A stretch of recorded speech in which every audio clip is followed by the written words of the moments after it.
financial argument. Follow us on YouTube.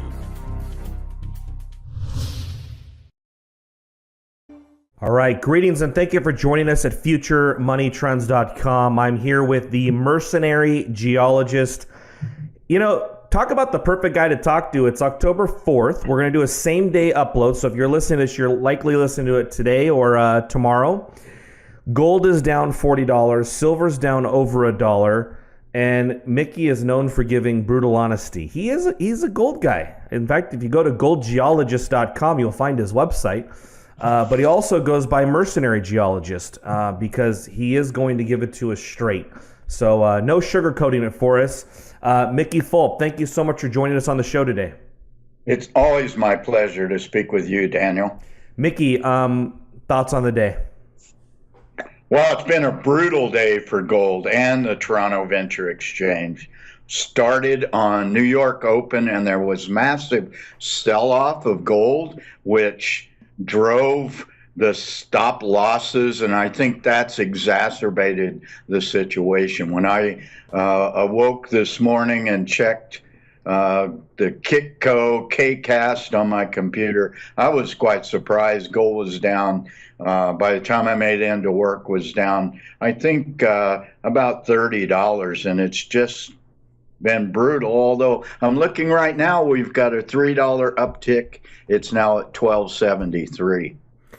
You know, this is kind of, I don't know, maybe this is the big move down before we resume the upturn. But, you know, I was looking at, you know, since the middle of August, this has been going on. You know, we finally had this correction where we were going straight up. And then I looked at September. You know, September gold was up almost 1%, silver's up 2.7%. The GDXJ in September was up 7%.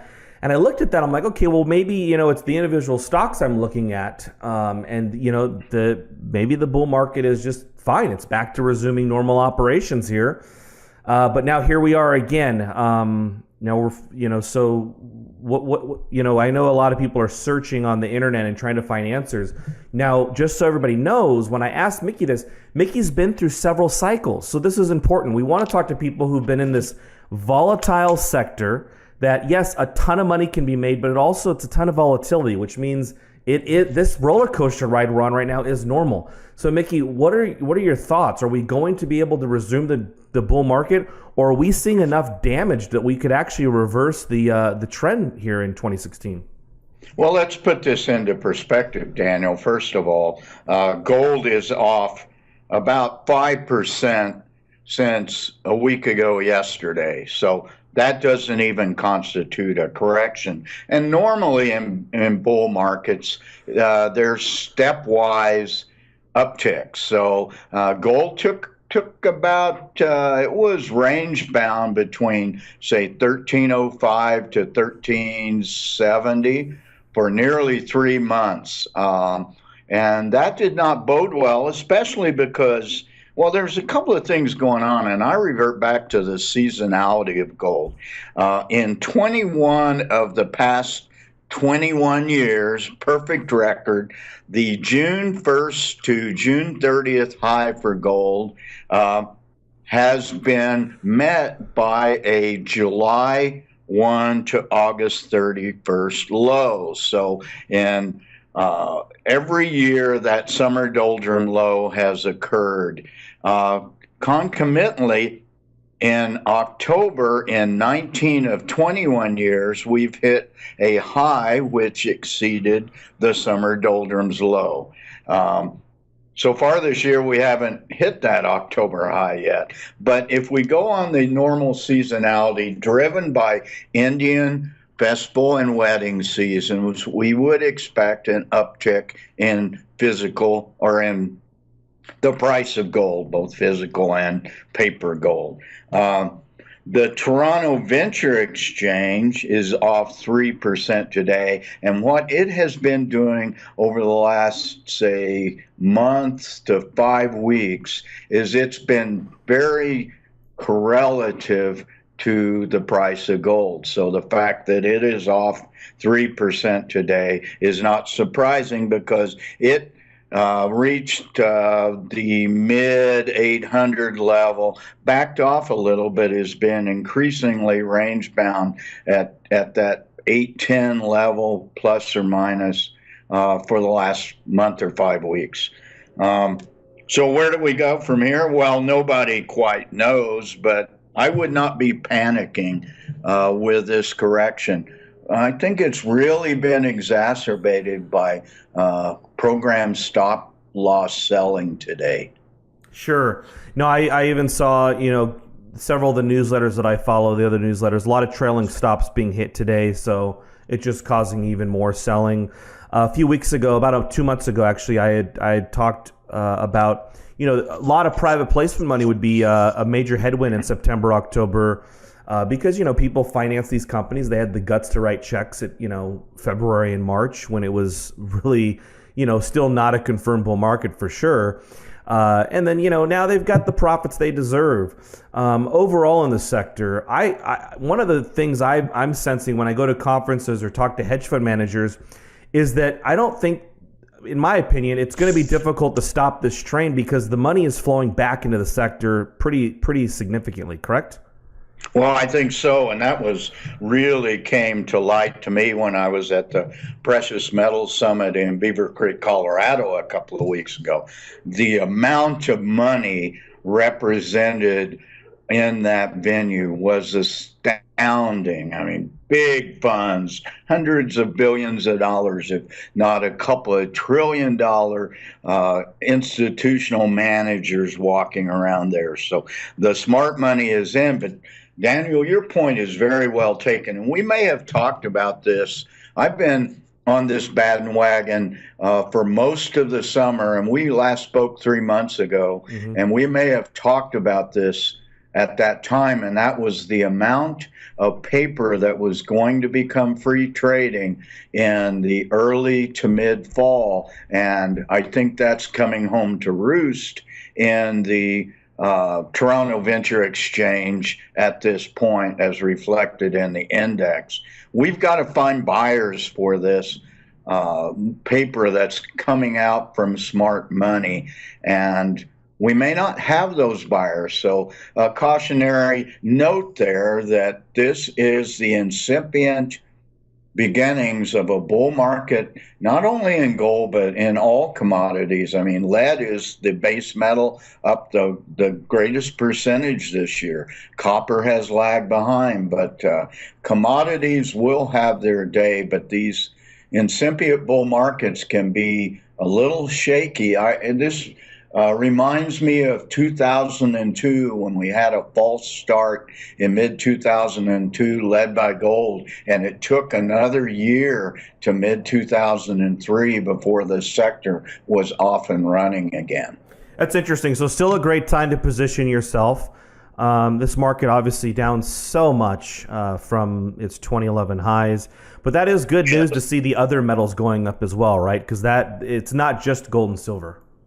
No, it isn't. And silver really has lagged behind. And we talked about that in late June. And I riled up the silver bugs, and I'll probably do that again here today.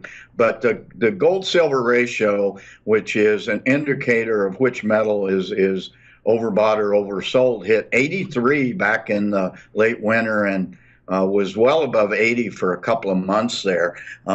It corrected somewhat, went below 70, but it stalled out. And we talked about in June or I talked about, and I incurred the wrath of some silver bugs that follow you, that there was going to be very strong resistance for silver in the $20 range. And indeed that happened. I think it reached $20.70, but we haven't seen $20 silver in 6 weeks or so now, if memory serves. So we have this resistance level at silver, and even if gold goes up, that still has to be work through, if you will. So, the silver bugs get a little buggy brained about their metal every once in a while. I need to put them in their place. So once again, I will brag and say I was right. Silver did reach its resistance level of 20, and it's not been able to maintain that. Do you think it will go below its 200-day moving average here, which is right around $17?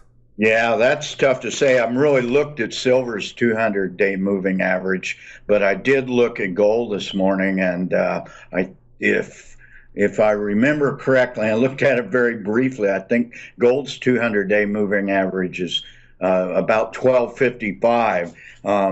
It didn't reach that today. We're happy about that, but both gold, silver, and the venture exchange are both trading below their 50-day moving averages. That 200-day is for the chartists out there, and although I'm not a chartist, I certainly pay attention to what those guys say.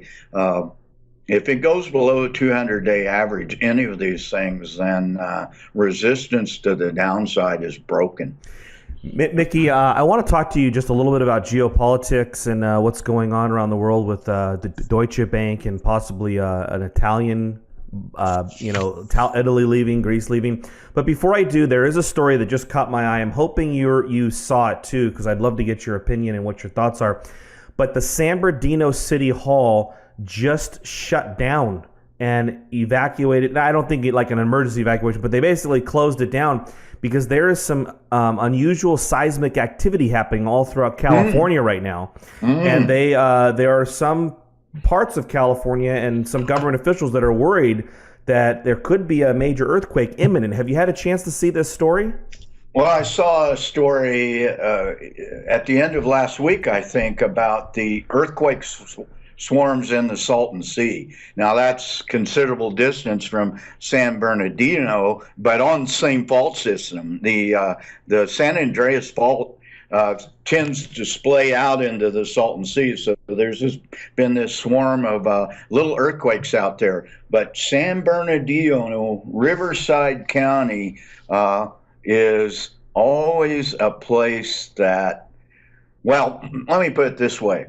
The San Andreas Fault is locked up there, and the potential for a big one in San Bernardino in that, now, I don't know exactly where City Hall sits, if it's right on the fault or not, but this is a worrisome part of the California strikes at fault system.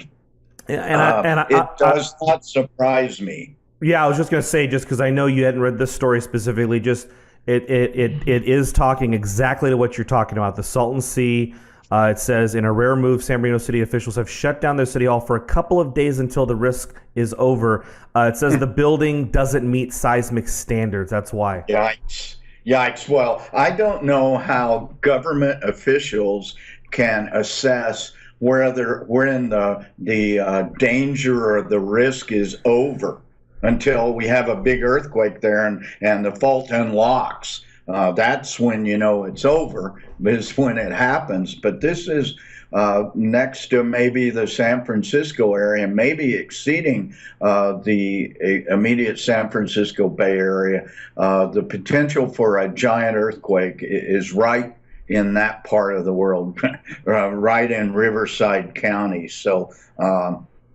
the fact that some government, I think the government officials should go talk to the seismologists and the geophysicists and the geologists that study this before they decide to open the courthouse and say the risk is over. I mean, the risk is really there until there's a big earthquake. Sure. Yeah, no, I mean, they perhaps get their building updated. Last question. So, just going back to the precious metals, there seems like there's like imminent catalysts all over us when it comes to the election is going to be controversial. Whether Clinton wins or Trump wins, it's going to be a highly controversial result. You know, if Trump loses, I think people are going to feel like it was stolen from him, just because people look at the crowds, they look at the momentum, they look at the enthusiasm. If Trump wins, I think it's going to definitely, it's almost going to be like a Brexit in the U.S. because essentially it's the anti-globalist agenda if Trump wins. And then you've got Italy, December 4th. They might vote to be able to have their own Brexit. Same thing with Greece. They're now in the streets protesting again. So what are your thoughts on all of this? You've been in this business for a long time. You've seen a lot of things. Is essentially gold and silver right now probably set up for the perfect storm? Well, it would appear so, but it's curious in the fact that over the last 2 or 3 years, gold has really not reacted strongly to geopolitical events, and that's unusual. And by the same token, neither has oil over this period. But the idea that of globalization and one world government. And of course, you know, I'm a very staunch libertarian, and my vote will go to Gary Johnson.